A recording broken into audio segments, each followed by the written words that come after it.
Charlie Daniels Band. I'm listening to Uneasy Rider. Let's get into it.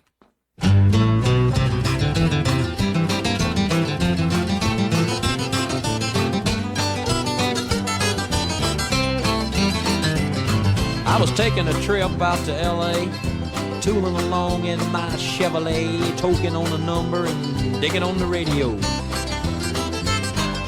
Just as I crossed the Mississippi line, I heard that highway start to whine, and I knew that left rear tire was about to go. Well, the spare was flat, and I got uptight because there wasn't a filling station in sight, so I just limped on down the shoulder on the rim. I went as far as I could, and when I stopped the car, it was right in front of this little bar, kind of a redneck-looking joint called the Dewdrop Inn. Well, I stuffed my hair up under my hat and told the bartender that I had a flat, and would he be kind enough to give me change for a one. Well, there was one thing I was sure proud to see. There wasn't a soul in the place except for him and me, and he just looked disgusted and pointed toward the telephone. I called up a station down the road a ways, and he said he wasn't very busy today, and he could have somebody there in just about 10 minutes or so. He said, now you just stay right where you're at, and I didn't bother to tell the darn fool that I sure as hell didn't have any place else to go. I just ordered up a beer and sat down at the bar when some guy walked in and said, who owns this car with the peace sign and the mag wheels and 4 on the floor? Well, he looked at me and I damn near died, and I decided that I'd just wait outside, so I laid $1 on the bar and headed for the door.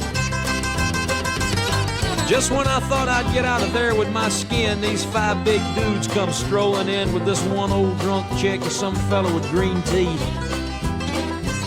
And I was almost to the door when the biggest one said, you tip your hat to this lady, son, and when I did, all that hair fell out from underneath.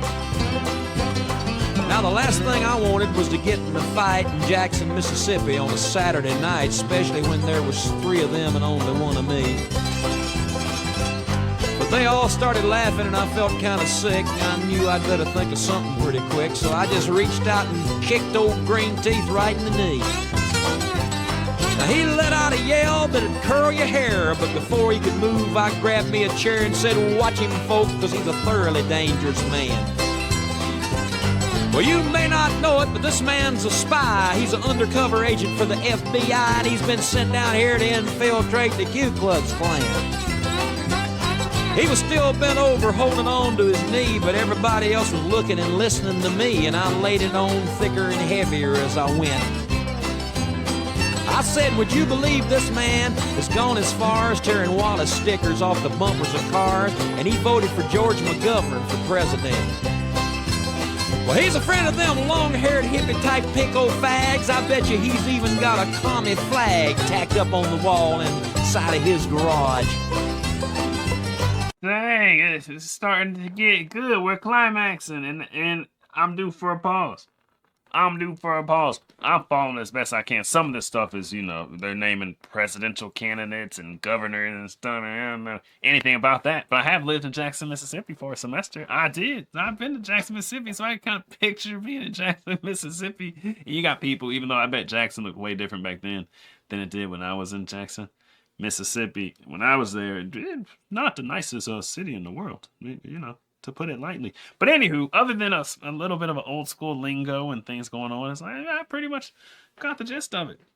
He's road tripping, caught a flat tire, and ends up at this empty bar. He's waiting on the tow truck, and like some low-life dudes and their drunk girl come in, they're fighting, and I get it. And then, so now he's just accusing one of the low-life dudes of being probably the antithesis of what he actually is, and all that kind of stuff to get his boys to turn on him or something like that. Okay, it's getting a little cross up. I think that's what's going on. He's accusing him of being a hippie and probably the opposite politically of what he is.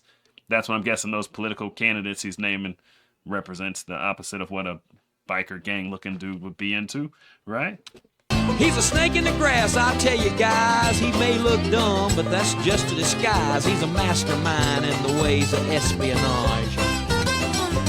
They all started looking real suspicious at him, and he jumped up and said, now just wait a minute, Jim. You know he's lying. I've been living here all of my life.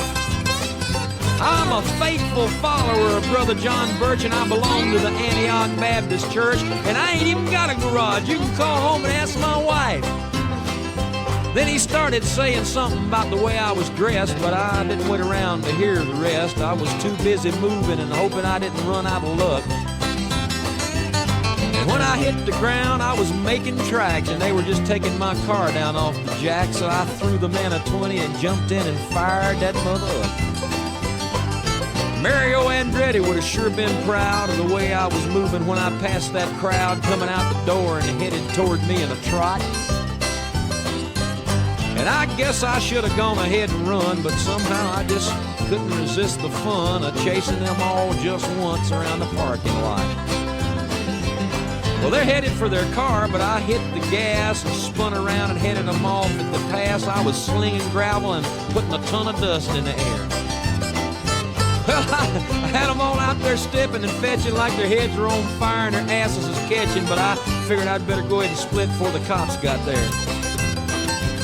But when I hit the road, I was really wheeling, had gravel flying and rubber squealing, and I didn't slow down till I was almost to Arkansas.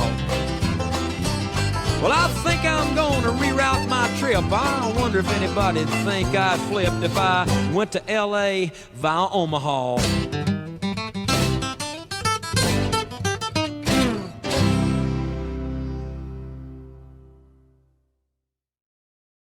You know, this was actually really hard to pay attention to lyrically because of the sound of the song. It's one of those, you just want to be like, you know what I'm saying?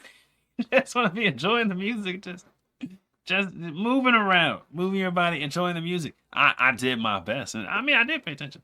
I get why it's called Uneasy Rider, okay? Because he had an uneasy road trip, so much so that he's thinking about rerouting his whole trip next time or on the way back or whatever because he's scared of these dudes. But anyway, yeah, I did. I got the story. That was a good story. Unfortunately, I paused it right when it was climaxing, then it started coming down, and then it spiked a little bit with the chasing and slinging gravel and all that kind of stuff. But eventually he gets out of there. I was wondering, because like in the very beginning of a longer story song like this, you just have no clue.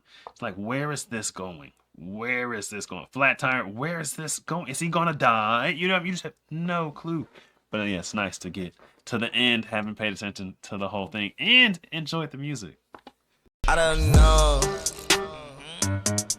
Tell me, man, what do you know? What do you know? Me and my boys on the road. Who to go? She told me, boy, you to go. Like, I don't know.